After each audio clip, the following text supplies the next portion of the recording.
किसी ने बड़े कमाल की बात कही है कि हर मुश्किल का एक हल होता है, बस उसे ढूंढने का हौसला चाहिए। तो दोस्तों, मैं आपसे एक स्वागत करता हूं आपका टीएसए क्लास के छोटे से परिवार में। आज का जो मेरा चैप्टर होने वाला है ना हम लोग का, ये क्वाड्रेटिक इक्वेशन होने वाला है। क्वाड्रेटिक इक्वेशन वही इक्वेशन जो क्लास 10th का एक मोस्ट इंपॉर्टेंट चैप्टर के रूप में सामने आता है। और अगर आपने आज इस पूरे चैप्टर को अच्छे तरीके से समझ लिया ना, तो विश्वास कीजिए आपको दोबारा बोर्ड के टाइम कहीं पढ़ने की कोई जरूरत नहीं पड़ेगी। इसमें इस चैप्टर के हम हर एक टॉपिक को कवर करने वाले हो, चाहे वो एनसीईआरटी हो, चाहे इसके वर्ड प्रॉब्लम हो जो मोस्ट इंपॉर्टेंट होने वाले हैं, और चाहे इसके पीवाईक्यू यानी प्रीवियस ईयर क्वेश्चन को। तो जुड़े रहिएगा और देखते रहिएगा। चलिए, सबसे पहले जो बच्चों के मन में एक उत्सुकता आती है, जो पहला ही क्वेश्चन बच्चे करते हैं, सर हमको कैसे पता चलेगा कि क्वाड्रेटिक इक्वेशन का रियल लाइफ में क्या यूज है?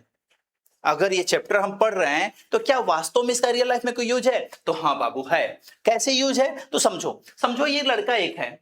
इस लड़के ने अपने हाथ से कोई बॉल ऊपर फेंका और बॉल ऊपर जाता है और कुछ समय बाद वापस वो जमीन पे आ जाता है। तो क्या बॉल सीधे ऊपर जाके सीधे नीचे आता है? नहीं। ये बॉल जो होता है हमेशा एक कर्व के रूप में नीचे आता है, जिस कर्व को हम एक नाम देते हैं, जिसको हम बोलते हैं पैराबोला। यानी जो बाल का पथ हो जाता है वो पैराबोला हो जाता है। इसके अलावा आप जैवलिन थ्रो देखते हैं, देखे ना जैवलिन थ्रो, आपने नाम सुना होगा। ठीक है, तो जैवलिन थ्रो में जब आप फेंकते हो भाला, तो वो जो जाता है, जो उसका पथ होता है वो भी कर्व होता है।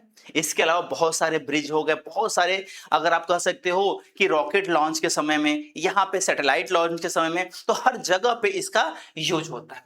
अब सबसे मेन चीज कि सर मेरा जो ये चैप्टर है क्वाड्रेटिक इक्वेशन, क्वाड्रेटिक इक्वेशन से मतलब क्या होता है? तो बाबू एक बात हमको ध्यान रखना होगा, क्वाड्रेटिक इक्वेशन कहीं अलग से नहीं आया। क्वाड्रेटिक इक्वेशन मेरा कहीं अलग से नहीं आया है। इससे पहले हमने एक चीज पढ़ा था, क्वाड्रेटिक पॉलिनोमियल। उससे पहले आपने पढ़ा था पॉलिनोमियल, और पॉलिनोमियल में आपने दो तीन चीजें पढ़ा था। एक आपने पढ़ा था लीनियर पॉलिनोमियल, लीनियर पॉलिनोमियल। दूसरा आपने पढ़ा था क्वाड्रेटिक पॉलिनोमियल, क्वाड्रेटिक पॉलिनोमियल। तीसरा आपने पढ़ा था क्यूबिक पॉलिनोमियल। बस समझिएगा जरा, यहां से यहीं से आपकी चीजें बहुत आसान होने लगेंगी। लीनियर पॉलिनोमियल क्या बोले थे? ऐसे पॉलिनोमियल जिसका पावर, या कह सकते हो कितना होता था इसका, 1। क्वाड्रेटिक पॉलिनोमियल पे आपने कितना बोला? 2। और क्यूबिक पे आपने कितना बोला? 3। तो इसी क्वाड्रेटिक को हमको आज देखना है। यानी कि इस चैप्टर में हम जो कुछ भी बात करने वाले आपसे हैं, वो सारी की बात, सारी बात पावर 2 पे होगी। यानी ऐसे पॉलिनोमियल जिनकी डिग्री ही 2 होती है, वही सारी बातें जाके अटकेंगी और वही सारी चीजें होंगी। क्या था आपका इसका स्टैंडर्ड फॉर्म?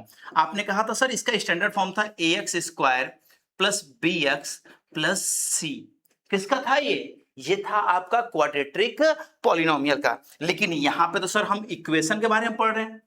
अब इस इक्वेशन को कैसे करेंगे? तो बाबू कुछ मत करो ना, इक्वेशन का मतलब ही हो गया, यहाँ पे कितना आ गया? 0। यानी इक्वल का साइन लग गया, तो वही आपका चीज जो बन गया वो आपका बन गया क्वाड्रेटिक इक्वेशन। यानी कि आपका जो पॉलिनोमियल था वो चेंज हो गया क्वाड्रेटिक इक्वेशन में। बस इतना ही चीज ध्यान देना है। अब जब इस चीज को आप देख लोगे कि क्वाड्रेटिक इक्वेशन होता क्या था, अब इसके बाद से हमारे पास आती है, इसमें पढ़ेंगे क्या हम? कुछ तो पढ़ेंगे। क्या क्या पढ़ने वाले इसमें, तो वो देखो। सबसे पहले ना हम तो पहचानेंगे इसको कि भैया क्वाड्रेटिक पॉलिनोमियल होता क्या है, यानी कि उसका स्टैंडर्ड फॉर्म क्या होता है। हमको स्टैंडर्ड फॉर्म ही ना मालूम हो तो फिर हम इस चैप्टर के बारे में ना मालूम हो, चैप्टर में पढ़ना क्या है, करना क्या है, तो फिर हम करेंगे क्या? तो सबसे पहला चीज हम इसके स्टैंडर्ड फॉर्म के बारे में बात करेंगे कि सर इसका स्टैंडर्ड फॉर्म क्या होता है। दूसरी बात, जब बात हो जाएगी स्टैंडर्ड फॉर्म के बारे में, तो भैया इसमें रूट्स वगैरह भी होंगे। चलो भैया हम रूट्स को भी देख लेंगे। हाँ, रूट्स अगर मिल जाते हैं तो फिर हम इसको क्या करते हैं? फैक्टर करने का काम करेंगे, क्योंकि हमको तो निकालने हैं ना इसके जीरो। तो फैक्टराइजेशन मेथड का यूज करके हम फैक्टर भी करेंगे। और सबसे मोस्ट इंपॉर्टेंट चीज इसका जो है वो है वर्ड प्रॉब्लम। बहुत अच्छे अच्छे क्वेश्चन आते हैं और फिक्स क्वेश्चन आते हैं आपके, तो वर्ड प्रॉब्लम के बारे में बात करेंगे। लेकिन मेरी शुरुआत कहां से होगी? तो सबसे पहले शुरुआत करते हैं अपने स्टैंडर्ड फॉर्म से। क्या कहता है क्वाड्रेटिक पॉलिनोमियल? जब आप बात करते हो क्वाड्रेटिक पॉलिनोमियल की ना, तो सबसे पहला ही बात वहां पे आता है कि ऐसे पॉलिनोमियल जो ax square plus bx plus c equal to 0 के फॉर्म में हो। क्या क्या है पास आपके पास? ax square plus bx plus c equal to क्या है आपके पास? 0 है।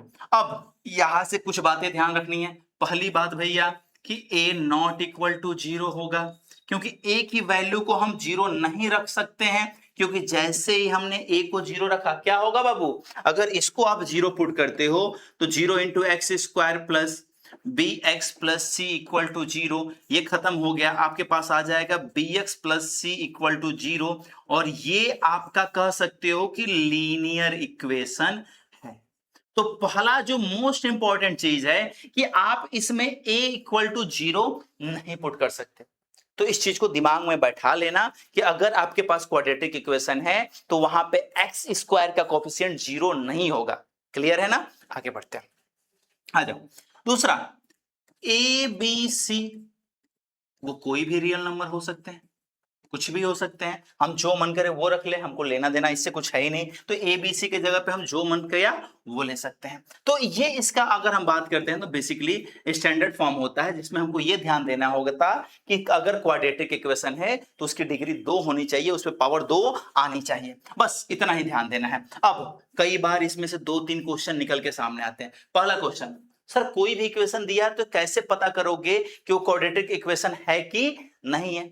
दूसरा बात कि अगर इक्वेशन दे दिया है तो वहां से ए बी सी कैसे फाइंड करोगे? तो आओ दोनों सवालों के जवाब हम ढूंढते हैं और क्वाड्रेटिक इक्वेशन के बारे में आगे बात करते हैं। चलिए मेरे पास कुछ एग्जांपल है। यहाँ पे क्या कह रहा है? Check whether the following quadratic equation. हमको चेक करना है कि जो ये क्वाड्रेटिक इक्वेशन दिए हुए हैं वो क्वाड्रेटिक है कि नहीं है। आओ जरा बात करते हैं। यहाँ पे क्या है आपके पास इक्वेशन में?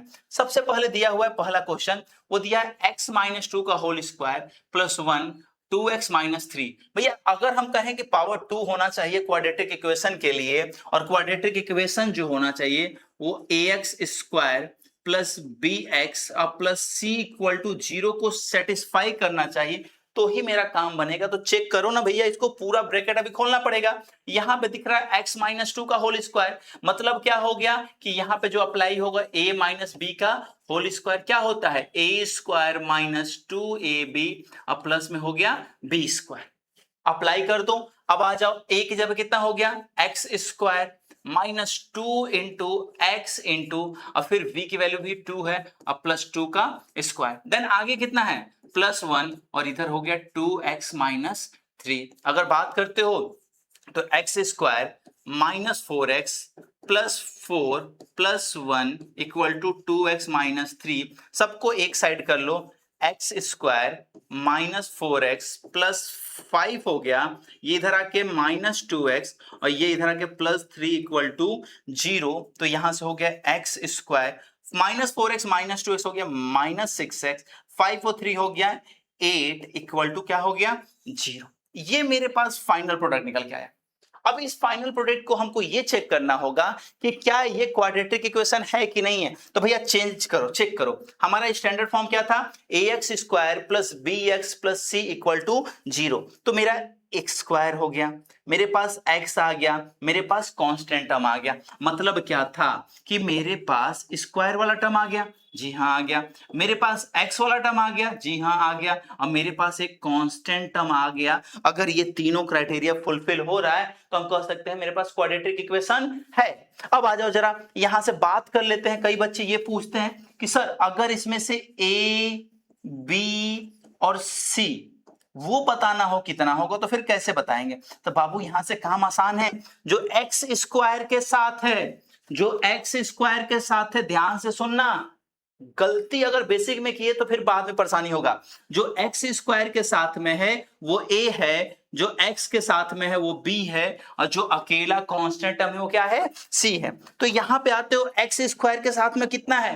अरे भैया कुछ नहीं है तो 1 है, तो 1 है। बहुत अच्छा सर। यहां पे x के साथ वाला b है, कई बच्चे बोलते हैं सर 6 है, नहीं बाबू, यहाँ पे प्लस था, यहाँ पे माइनस है, तो यहाँ पे क्या हो जाएगा, -6, और c की वैल्यू कितनी हो गई, 8 हो गई। तो यहाँ से a, b और c की वैल्यू क्या हो जाती है, निकल के सामने आ जाती है।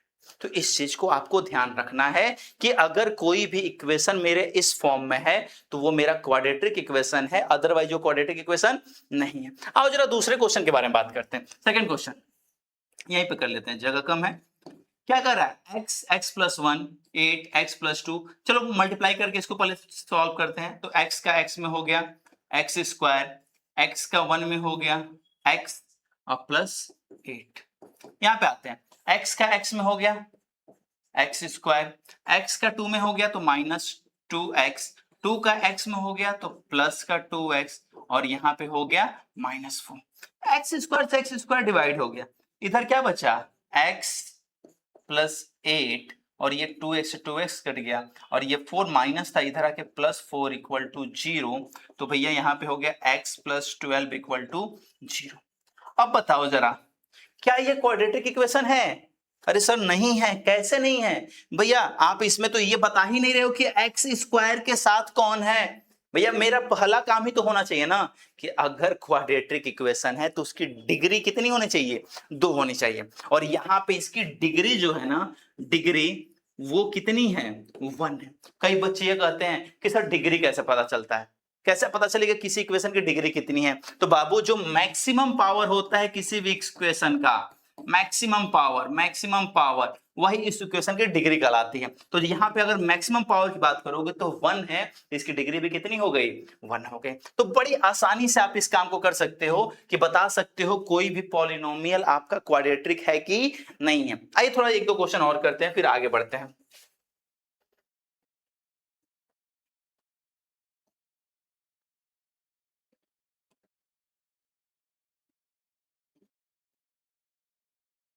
चलिए आगे क्या है, मान लेते हैं मेरे पास क्वेश्चन है इतना इतना। अब आओ ओरली करते हैं यार, इतना काम तो बिना कॉपी पेन के कर सकते हो। x का अगर मल्टीप्लाई हो गया 2x स्क्वायर, इसमें हो गया 3x, इधर हो गया x स्क्वायर, एक आके इधर माइनस हो जाएगा, फिर भी एक बचेगा, मतलब क्वाड्रेटिक इक्वेशन है। करना तो है। यहाँ पे आओ जरा, इसको फटाक से बता दो कि बिना देखे, बिना कॉपी पेन उठाए बताओ जरा, ये क्वाड्रेटिक इक्वेशन है कि नहीं है। यहाँ पे a प्लस बी का होल क्यू ए क्यू, और यहाँ पे माइनस का 4 है। फटाक से इसको कमेंट करो कि ये आपका क्वाड्रेटिक इक्वेशन है कि नहीं है। तो पहला काम ही मेरे पास ये था कि किसी भी क्वाड्रेटिक इक्वेशन को पहचानना कैसे। भैया हम तो पहचानना ही जरूरी है कि हम पहचानते कैसे हैं कि क्वाड्रेटिक इक्वेशन कौन सा है। आओ जरा 1-2 चीजें और देखते हैं। मान लो मेरे पास है X square plus 5 equal to 0, 2-4 question लिखते हैं। दूसरा है 2x square plus 4x minus 6 equal to 0।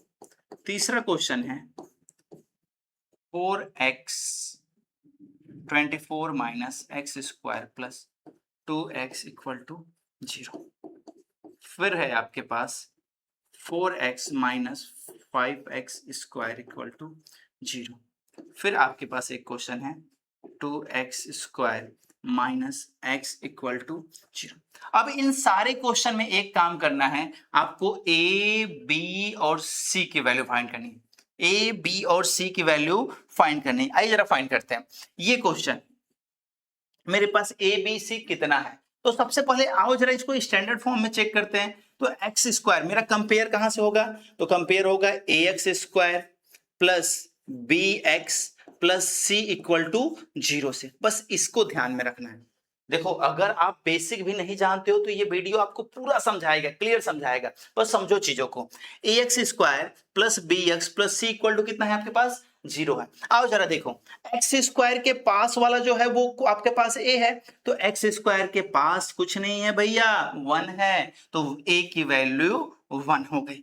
आओ x के पास वाला b है, तो बताओ मुन्नो, x के पास वाला b है, x के पास कौन है, x के पास कुछ है ही नहीं, x ही नहीं है, लेकिन b तो होगा। अगर मेरे पास x के पास कुछ नहीं है, एक चीज तो होगा कि b तो मेरे पास होगा। अब ये b कहां से आएगा और कैसे पता चलेगा b कितना है, तो बाबू एक तुमको छोटा सा एग्जांपल समझाते हैं कि अगर मान लो आपके पास कुछ नहीं है, तो वहां पे अगर x के साथ अगर 0 का मल्टीप्लाई कर देते हो तो 0x आ जाता है, आता है ना। अगर x के साथ आप 0 का मल्टीप्लाई कर देते हो तो कितना आता है, 0x। इसका मतलब अगर कहीं पे आपका x नहीं है तो इसका मतलब वहां पे x के साथ का जो कोएफिशिएंट है वो कितना होगा, 0 होगा। उसी तरह से मान लेते हैं किसी सवाल में आपका कोएफिशिएंट यानी कांस्टेंट टर्म ना दिया हो।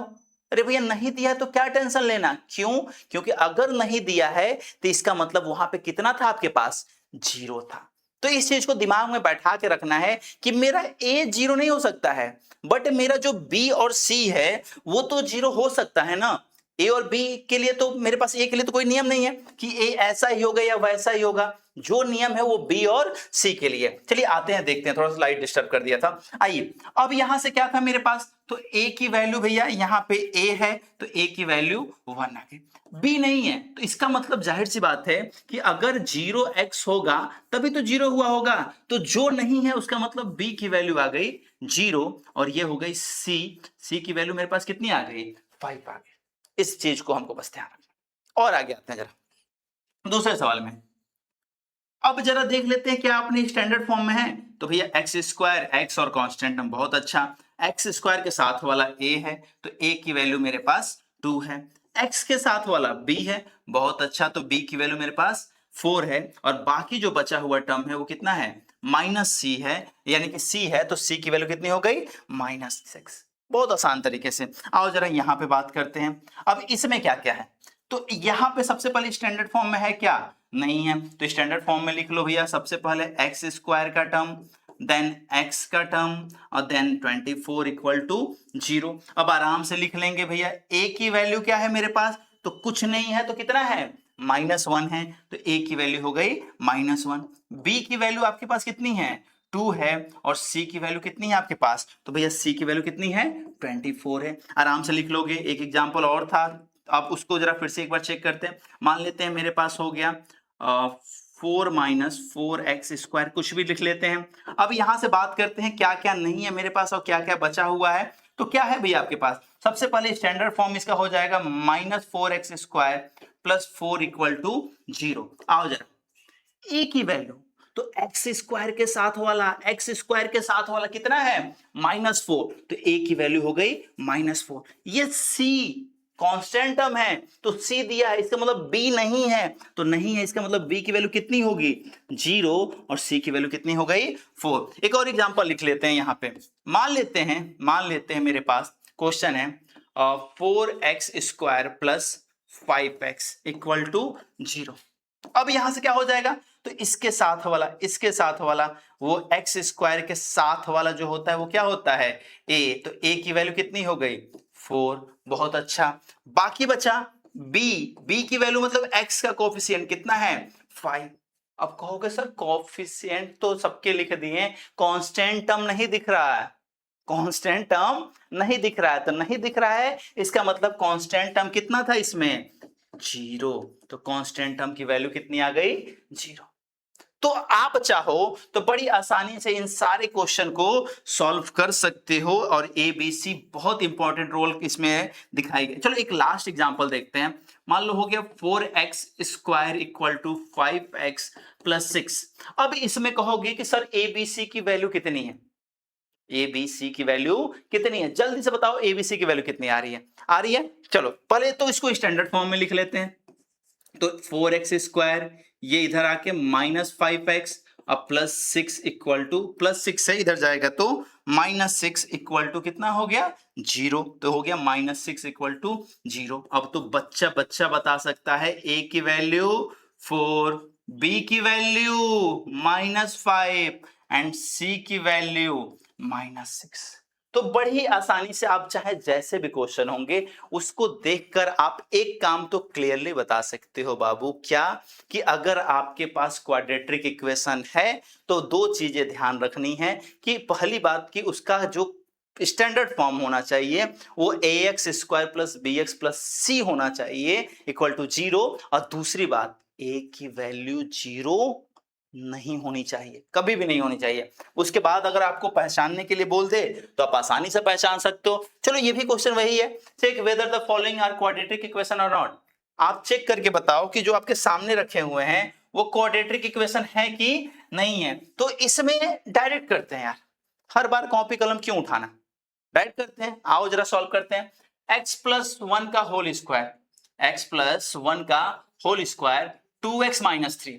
तो भैया x प्लस वन का होल स्क्वायर करोगे तो x स्क्वायर आएगा, एक्स स्क्वायर आएगा, और कहीं और एक्स स्क्वायर नहीं है कटने के लिए, इसका मतलब ये क्वाड्रेटिक इक्वेशन है।